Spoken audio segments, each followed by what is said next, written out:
The protagonist in this story follows an orb that is released to Earth by an unknown force. The orb lands on a rock, and it takes the form of a rock. Soon afterward, the area grows warmer and moss forms around it. The orb then takes the form of a moss. As days go by, snow fills the land and covers the whole area. A wounded wolf appears around the area and dies on the spot where the orb is. The orb takes the form of the wolf, including the wolf's wound. Turns out that the orb replicates the host's form with all the details.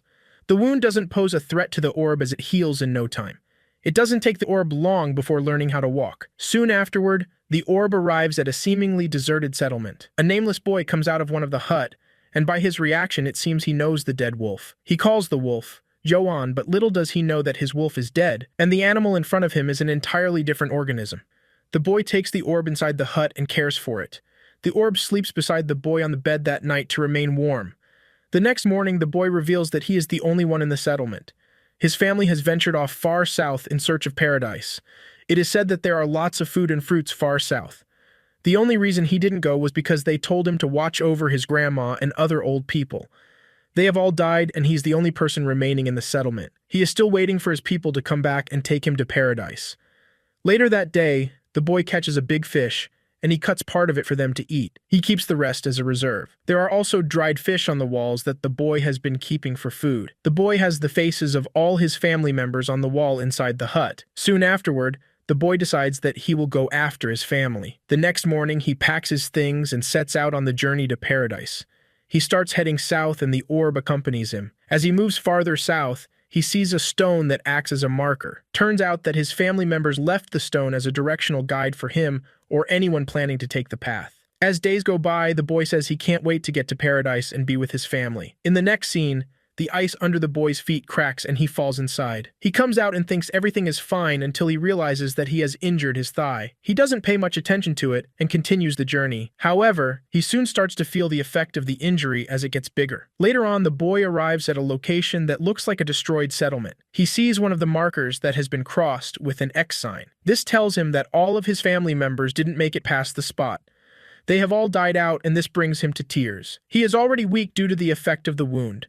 He decides that it is time to go back home. The orb has been with him throughout the whole journey. The boy manages to make it home, but he is already so weak. Even though the boy knows that he has no hope, he still continues trying to be strong. Days later, the boy looks half dead, but he manages to stand up from the bed and makes his way to his favorite chair. He sits down in front of his family images. He already knows that he is dying, so he tells the orb to remember him forever. He wants the orb to explore also, and get to places he was not able to reach. After this, he gives up the ghost. The orb then takes the form of the boy and everything concerning him. The orb leaves the hut and sets out to explore the world just like the boy wanted. As the orb continues his journey to the south, he has no knowledge of what food is, and he keeps dying out of malnourishment. However, that is no problem for him. He can just easily regenerate and come back to life. The first time took him 12 days, but after that, he starts getting back up in under a few hours. Soon afterward, he arrives at a forest-filled area. This signals his departure from the harsh, ice-cold area. Suddenly, a giant bear appears behind him and kills him again. We are then taken to a village called Ninana. A little girl, March, is seen playing with dolls that she counts as her babies. She also has an older lady whom she sees as her big sister. Her name is Perona. March is always talking about how she can't wait to be a grown-up. She always disturbs her parents because of this, but they tell her that she will become a grown-up when she stops bedwetting. Ouch. Soon afterward, envoys from the Yanomi nation arrive in the village. Their village has been chosen to offer a child that will be sacrificed to the Omniguma. This is to bring peace to the Ninana region. The envoys have a shaman, Puran, with them, who is supposed to pick one of the village children that will be sacrificed. The shaman examines the girls and picks March as the sacrificial lamb. The people start congratulating March, but she is not even aware of the reason they are congratulating him. When she gets to her family's hut, she asks her parents why she's being congratulated. Her parents hugged her with tears in their eyes. They tell her that she is the chosen one, and that means she will die. This comes as a shock to March, and she laments that she is not ready to die yet. She has not even gotten the chance to be a grown-up like she wanted. The envoys enter the room, and the leader, Hayase, tells the parents to get away from March. They don't want anything that will tarnish the girl's innocence. Hayase is in charge of March till she gets sacrificed. The village people start to bring gifts for March. I'm very sure that they are just happy that they are not the ones being sacrificed. March's friend Lala also brings her a beautiful hairpin. Hayase is always around March, and she doesn't even give her the space to bathe alone. On the day of her departure, March's parents send her off with tears. They haven't gone very far on the journey when the carriage is attacked by a lone person. Turns out that the attacker is Perona. March uses the opportunity to escape and run into the forest. She falls inside a pond and she almost craps her pants when she sees someone regenerating out of the water. The person in question is the orb. The guards chasing March witness this and they run out of fear. The orb leaves the pond and March follows him. March tries conversing with the orb, but she has no idea that the orb doesn't have the capacity to communicate.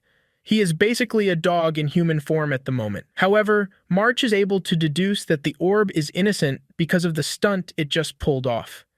They soon arrive under a tree that has ripe and edible fruits on it. The girl climbs the tree and plucks one of the fruits. She offers it to the orb, but the orb slaps it off of her hand. The orb starts eating the fruit on the ground. March plucks more fruits and the orb consumes everything hurriedly. It has not eaten for a very long time, so it is understandable. After having its fill, March tries teaching the orb a basic Japanese word, thank you. She holds its mouth and uses it to make the arigato wordings. It looks like March is now the orb's mother. They find a place and the duo spends the night there. That night, March dreams about the consequences of her escape. Lala is sacrificed because she escaped. March wakes up looking all guilty the next morning. She stands up and starts to leave, but the orb follows her. She tries getting rid of the orb by feeding it fruits, but the orb refuses to leave her alone. March tries asking the orb where it comes from, but the orb is too busy eating to even hear what she is saying. March decides to give the orb a name and she comes up with Imo. She coined the name from the word immortal. On the other hand, Hayase leaves two guards with their carriage and the captured Perona. Perona manages to bring out a makeshift knife hidden in her shoes.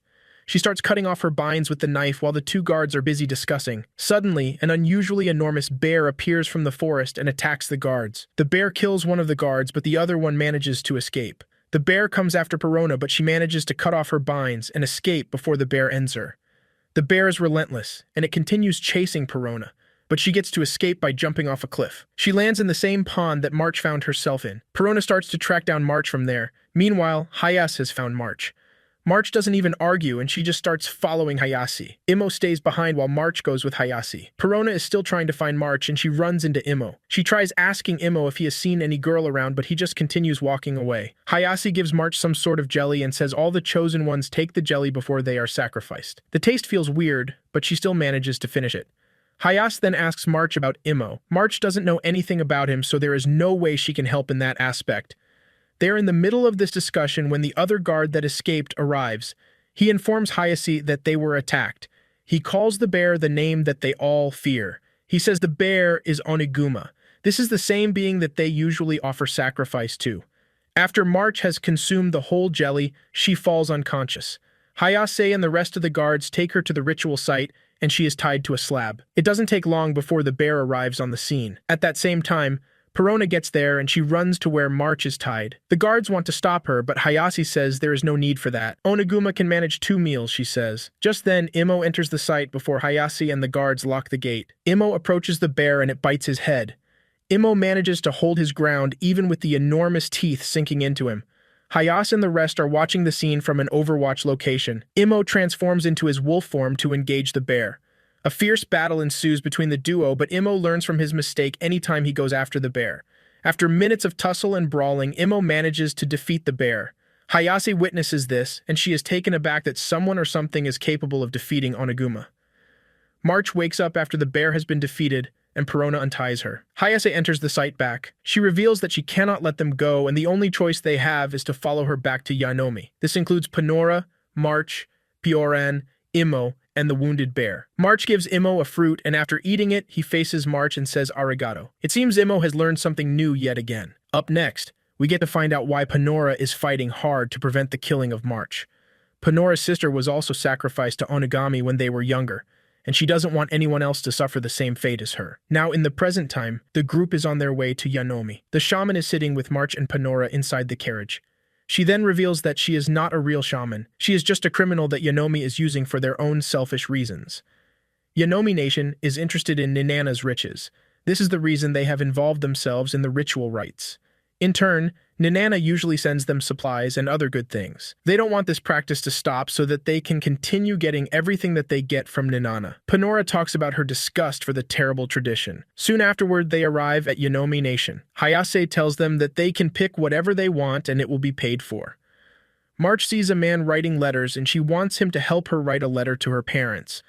However, she is unable to do this because she has no idea where her parents are living. Panora promises that they will come back when they find out the exact district where their village is. However, March makes a handprint on one of the papers. She says the handprint means that she is okay, and it will be sent to her parents later on. After this, they visit a ramen stall. March eats hurriedly because she is hungry already. Imo also learns how to use chopsticks during the course of the meal. They have not even finished the meal when they start feeling dizzy. Panora, March, and Imo all fall asleep, and this has been Hayasi's plan all along. Imo wakes up to find himself in a cell. Hayasi is seen telling her superiors that Imo is very special and he might be a good addition to the nation's military strength. To show them Imo's strength, Hayasi releases a criminal into his cell to try and kill him. The criminal is promised freedom if he can. The criminal pushes his spear into Imo. Imo is able to adapt to the situation and he easily eliminates the criminal. Hayasi's superiors are surprised by Imo's adaptability and regeneration abilities. During this episode, Imo is able to learn a new sentence, and that is, "It hurts." After their little experiment, Imo is taken to March's cell room. Turns out that Panora is in the cell above them. Panora tells March to gather anything useful in the room and pass it to her using the rope line. March finds an arrow and other things and passes it to Panora. Later on, Imo digs the floor and connects it to the room where they are holding the wounded bear. Hayasi finds Imo and March inside the room. She then decides to make it March's job to care for the bear. Panora already has her plan tabled out.